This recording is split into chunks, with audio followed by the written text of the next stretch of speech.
Baina TV, connected to your world.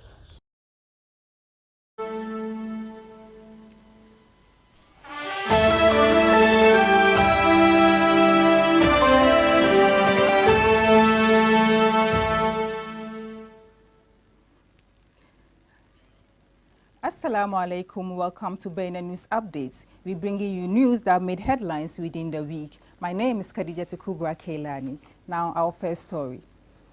The Ghana Revenue Authority, GRA, has dissociated itself from comments made by the Commissioner of the Customs Division, Cole Kojo Damwa, retired, at the Customs Management Retreat on Wednesday, 10th August 2022, on the outcomes of the Office of Special Prosecutor's investigation into alleged corruptions-related offense involving La Bianca Group of Companies and the Customs Division of the GRA.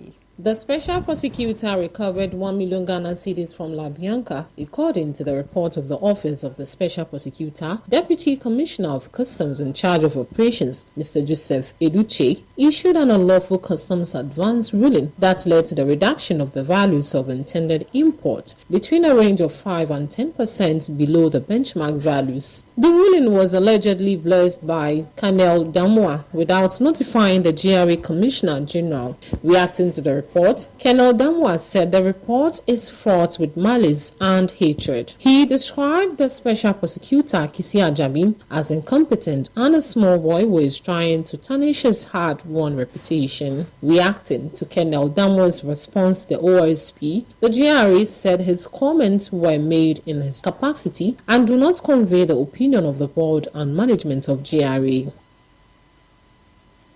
Dr. Samuel Norma Donko, a former health minister under the Rawlings administration, has passed at the age of 64. This was confirmed by Burisa South Member of Parliament Dr. Clement Park and former Kumbugu MP Ras Mubarak in separate Facebook posts on Monday, August 15, 2022. Meanwhile, tributes have been pouring in for the late health minister, the majority of whom have been eulogizing him for paying his dues. The late Nuama Donko held other government positions, including serving as Ashanti Regional Minister and the State Transport Company STC Limited as CEO. Mr. Nuama Donko left behind a wife, Arenuama D. Donko, and 5 children. The National Identification Authority, NIA, is set to begin its electronic card replacements and updates of personal information, that is, change or correction of personal records service, at the Elwak Sports Stadium on Monday, 15th August 2022. Applicants opting for these services will be required to complete and sign an electronic request form in person, which must undergo an approval process. Applicants requesting either card replacement service or update of personal information service have been advised to take note that replacement of lost, stolen, damaged, or defective cards will attract a fee of 30 Ghana cedis. Competitors and delegates from Sri Lanka, Pakistan, Cameroon, Ghana and Botswana have been reported missing since the start of the Games.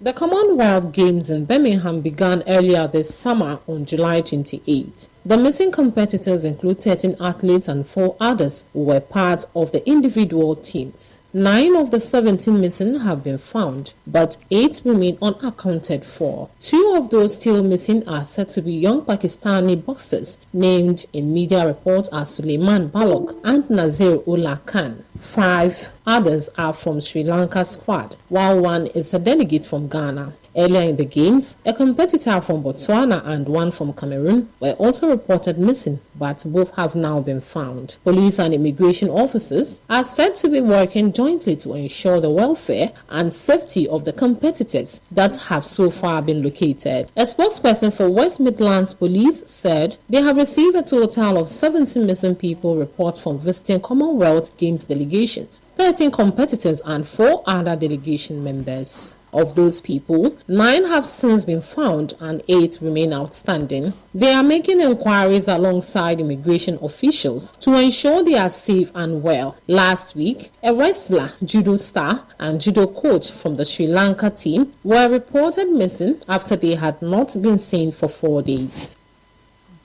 Describing it as a very important feat for Ghana, The Chief Executive Officer of the Forestry Commission, Mr. John Alote, has disclosed that Ghana will be the first African country to host the World 40 Conference from the 5th to 8th September 2022.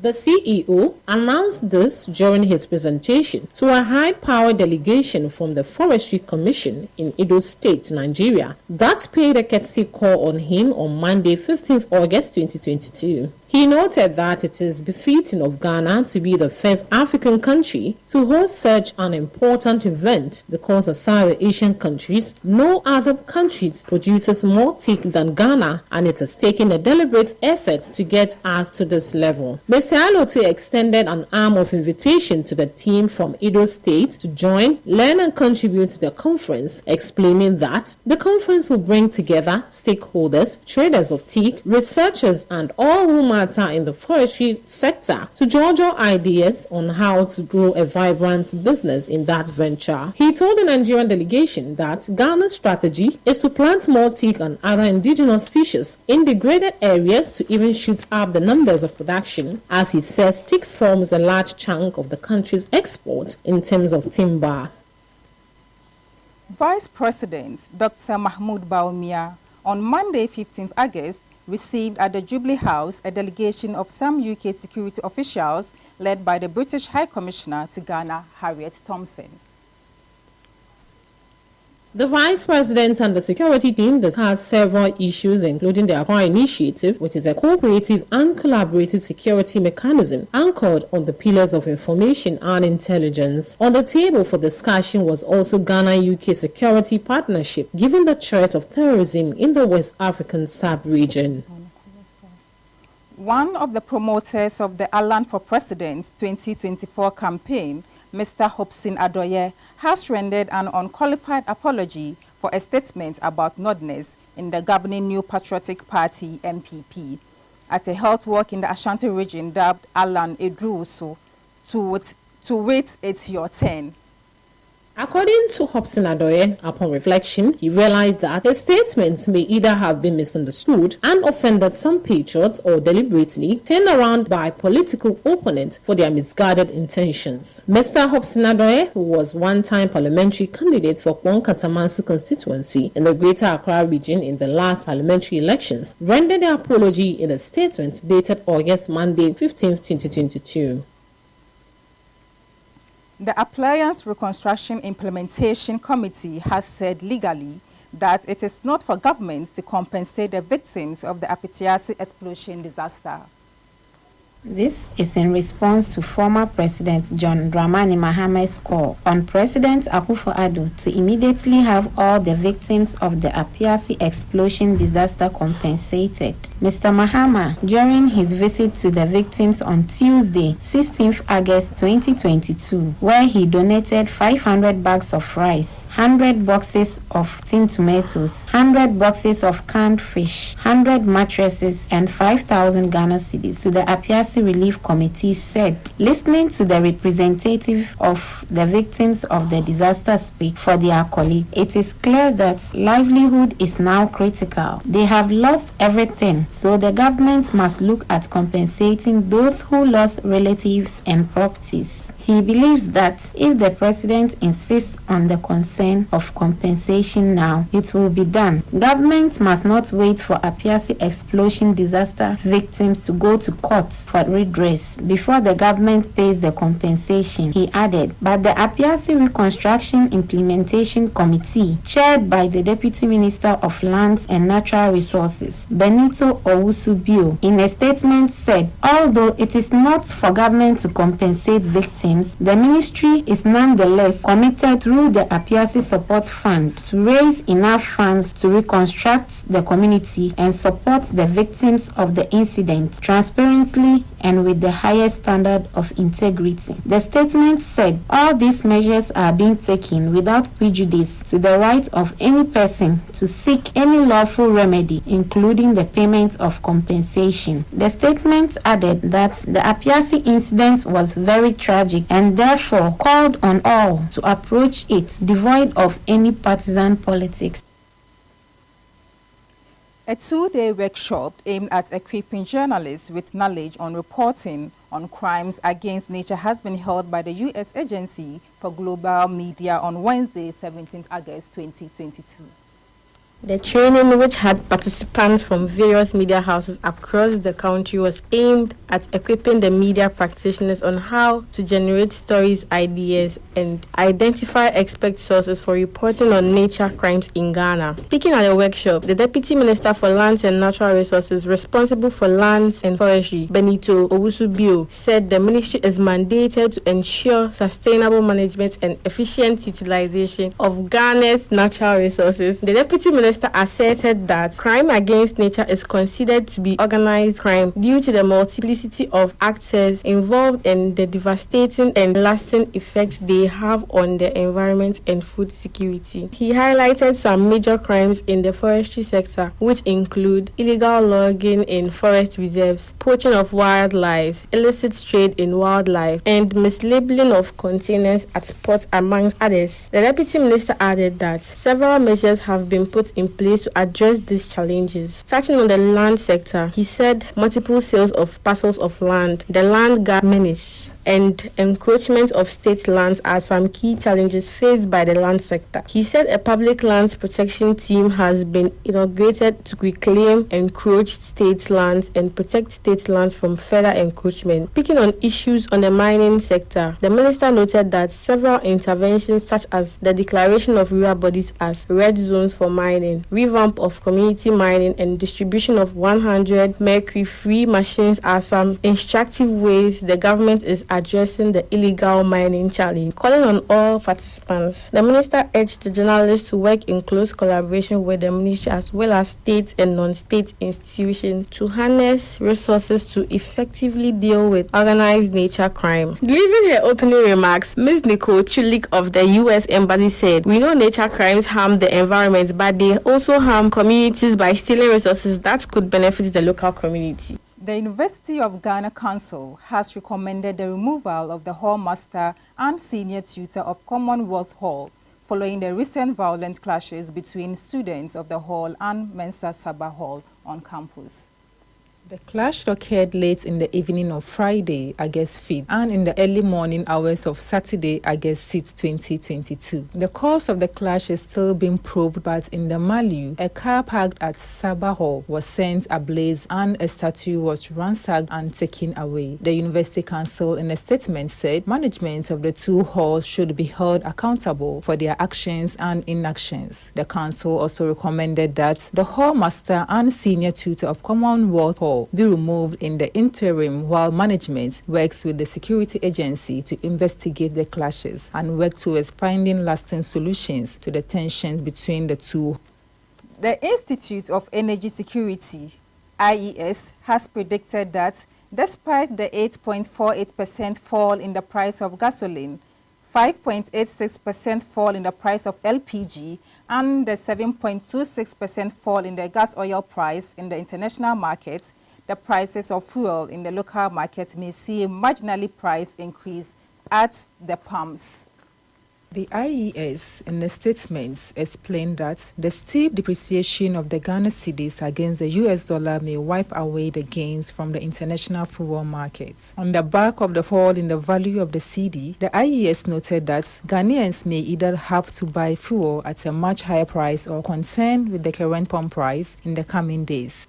The 3 final year students of Opokuwari Senior High School, OWAS, who were arrested for robbery have been granted bail of 80,000 Ghana cedi with 5 sureties each on Tuesday, 16 August 2022.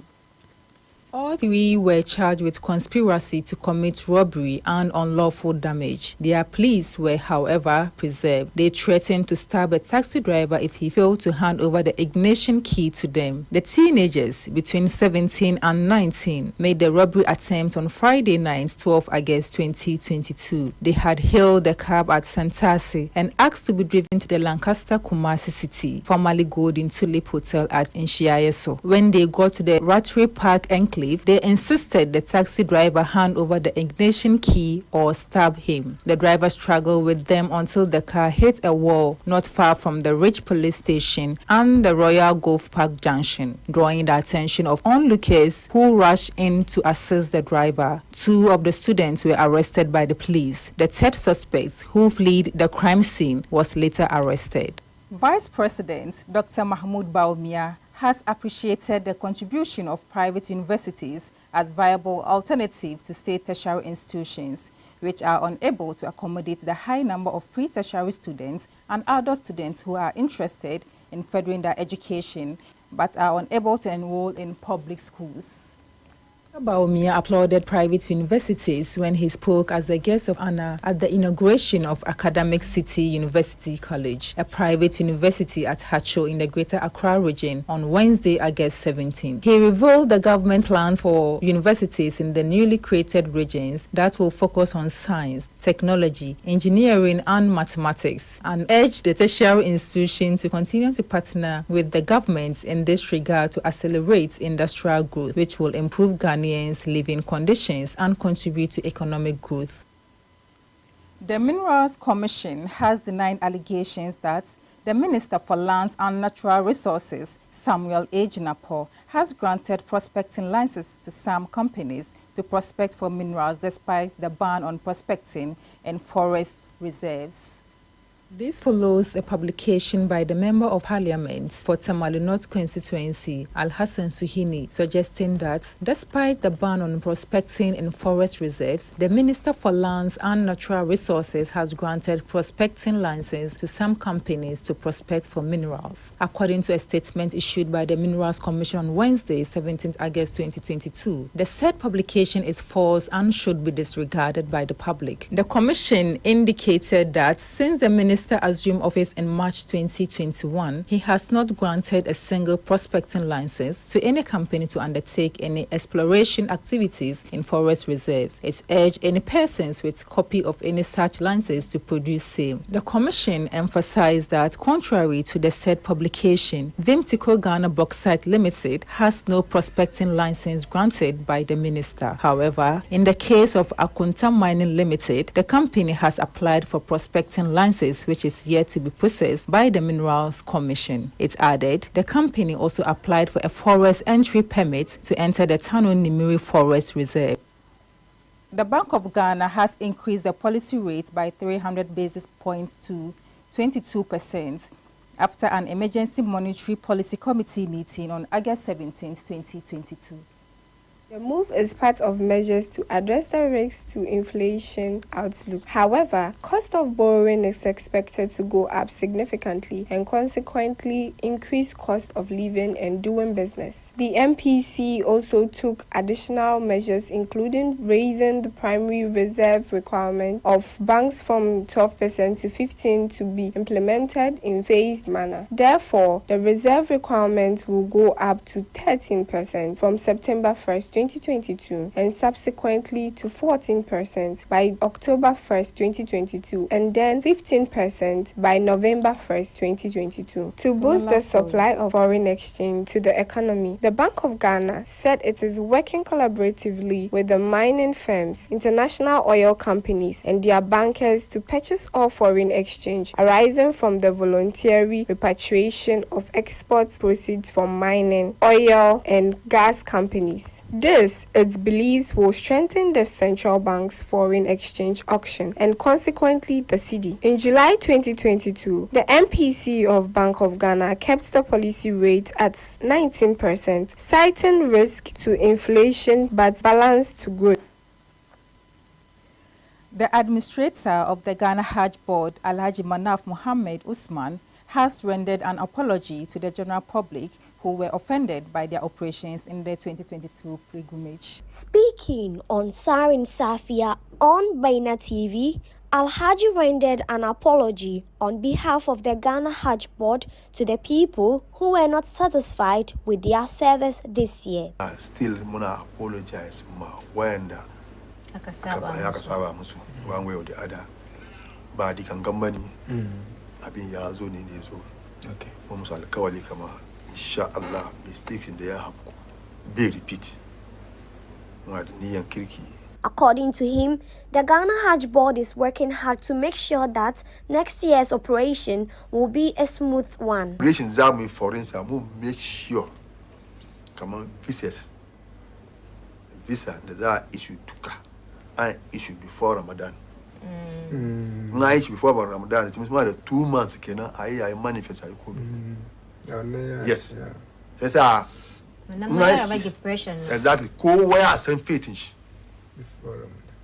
Go where some fetish. Come on, publish soon and knocking. I've been accredited agents. The muka I kill soon.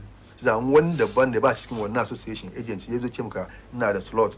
Because I come on back as He added that people should desist from spreading false rumor about the board and encourage people to come to their doorstep for authentic information and not to follow fake news out there.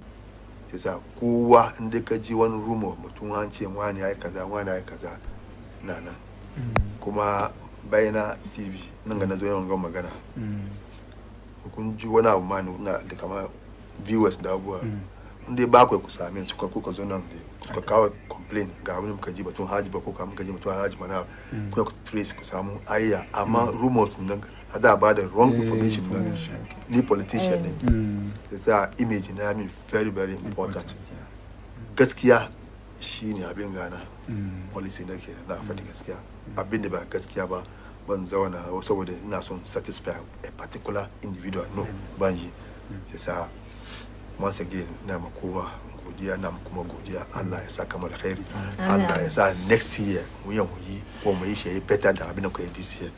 This is where we end our news updates. Do enjoy the rest of our programs. My name is Khadija Kubra Kelani. Assalamu alaikum.